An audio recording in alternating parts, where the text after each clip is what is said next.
Welcome back to the Dragon's Den. I'm SinDragonLord, and this is top 8 of the playoffs. We are facing off again against Paris St Germignon. Um, so there was 10 weeks. I only recorded up to 9 weeks against Paris was our last opponent. But there was some complications with the last recording that I could not salvage. So I ended up not uploading. But it was against the Seattle Shiny Sylveon, and we did clutch it, a 2-1 victory. I can just go over her team real quick, just that way you had an idea of what I had to contend with. Dondozo, Tatsugiri, Espathra, Oricorio, Mudsdale, Golduck, Guntank, Altaria, and Cryogonal.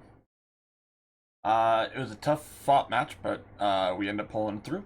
So we finished the season 8-2, only losing to the Scotland Stouts and the Mid-Valley Meows. Whoops. Back here. There we go. But anyway, with that being said, in top 8 we face Paris, who we just faced 2 weeks ago. So they finished the season 7-3. They lost their last week to the Florida for Alligators.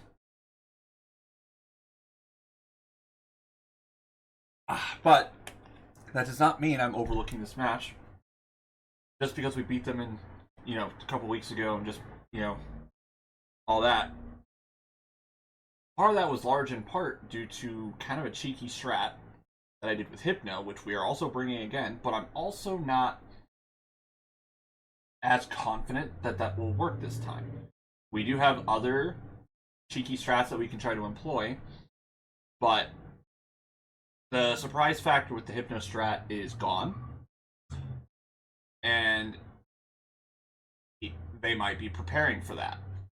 I.e., I think they're definitely bringing this Clawitzer here because it basically forces the Hypno to Terra in order to stay on the field long enough to lock down those moves that I'm trying to lock down.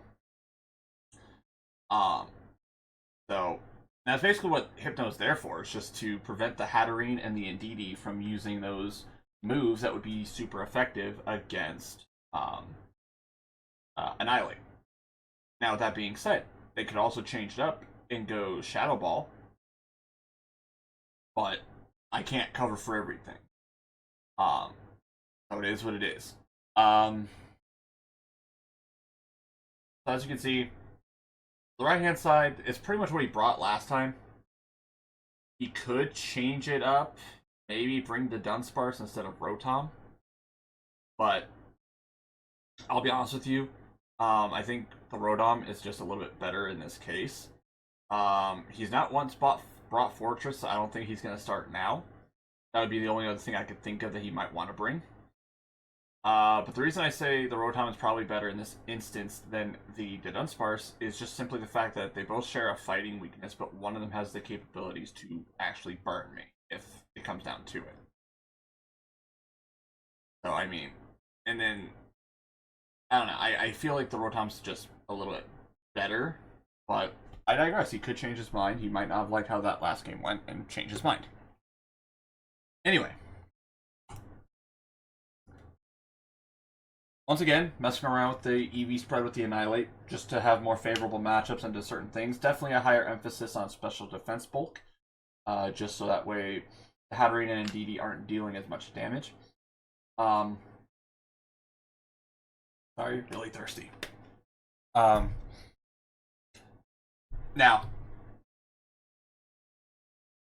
I do have another cheeky set in mind that I could try. The match isn't until tomorrow, so if I decide at that point to change up the move set, then I will do that. But I haven't brought this strategy yet, or this particular set at all in any of the 10 weeks. And I don't know if I want to start now. So we'll see. Grafai. Due to Psychic Terrain, I didn't want to have all mostly status moves, just because with Prankster they don't work. Speaking of, Anywho, um, but Prankster Sword Stance is a thing. Being able to, with Psychic Terrain not up, of course, you can encore your opponent into a not so great move like Sword Stance, for instance, Protect. You could lock him into Sucker Punch and then just kind of play around that. So yeah, I mean, that and Gunk Shot does big damage to Hatterene and Indeedee. So there's that. It's a similar Hypno set that we went with last time. I just have to be aware of the Clawitzer. That's it, really. Its special defense stat is massive, so it's going to be able to shrug off those type of things. And with Insomnia, I can't get Spore with the Brute Bonnet. So, moving on, we got Rev of Room. We got Shift Gear, Gunk Shot, Spin Out, and Protect. We got Overcoat to protect us from Spore, and it also makes it immune to Rage Powder, which is nice. So it's also kind of a check to Brute Bonnet as well. It doesn't take much from the grass moves. It quad resists, and it's neutral to the dark, so it's a pretty good check. I would almost say counter. You know what? I will say counter. Because Gunk Shot does like, I think it's like 90%, and that's before a Shift Gear. So yeah, I think I'm comfortable suggesting that it's a counter to Brute Bonnet. Then we got Weavile. So this one's fun. I'm bringing Weavile back, and I'm bringing it with Focus Sash. Now, there's a couple reasons I'm bringing this set specifically. Ice Spinner will get rid of the terrain. First and foremost, it gets rid of the terrain, so I don't have to worry about anything like that. I was torn between Fake Out and Screech. And I'll be honest, I might still change my mind. The only reason I'm torn on Fake Out is just because Psychic Terrain just completely invalidates Fake Out. And if turn 1, even if he doesn't open the Psychic Terrain, it would be so easy for them to switch in Indeedee, go for a set of Psychic Terrain, and have Fake Out, would just be useless. Have not decided yet on that. But the other moves, I already went over Ice Spinner, but Beat Up. So this is serving multi-purpose this week. So Indeedee is typically going to be either running Focus Sash or Psychic Seed. And in either scenario, with a full team, with an Adamant nature, because Adamant outspeeds everything on the team, so I don't need the extra speed. Beat Up will one-shot Indeedee. Even if it's Focus Sash, it'll still go down. Night Slash will also do it, but if it's Focus Sash, then that obviously will leave it with 1 HP. I've considered replacing Night Slash with Poison Jab, just to have a better move to hit Hatterene with, and maybe go Terra Poison. Have not decided yet. I'm still thinking about that. And finally, we have our other Brute Bonnet counter, being the Tauros. Last time we went full physically defensive. This week we're going a little bit more offensive with max speed, max attack.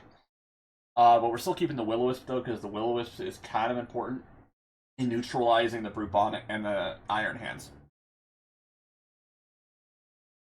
But it's also a fast Willow, rather than a slower one, so that's always beneficial.